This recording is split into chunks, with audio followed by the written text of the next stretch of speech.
কুলোটা মেয়ে মানুষ, স্বামী নেই, সন্তান নেই, তবু সাজের বহর দেখো না। চোখে কাজল, ঠোঁটে লিপস্টিক, আবার রঙিন শাড়ির বাহার ছোটাচ্ছে। মরণ হয় না লো। পাড়ার লোকজনের এমন কথা শোনার এখনো অভ্যেস হয়ে গেছে বিশাখার। এই 2 বছর হলো আদিত্য চলে গেছে, ফেলে গেছে বিবাহিত জীবনের 1 দশকের মায়ায় ভরা স্মৃতি আর ওর মা বাবার দায়িত্ব।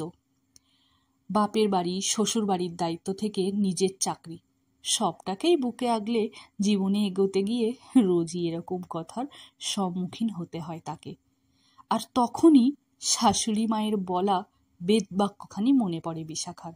বাবু না হয় তোমায় শাঁখা সিঁদুর দিয়েছিল, কিন্তু রং তো সে তোমায় দেয়নি বৌমা।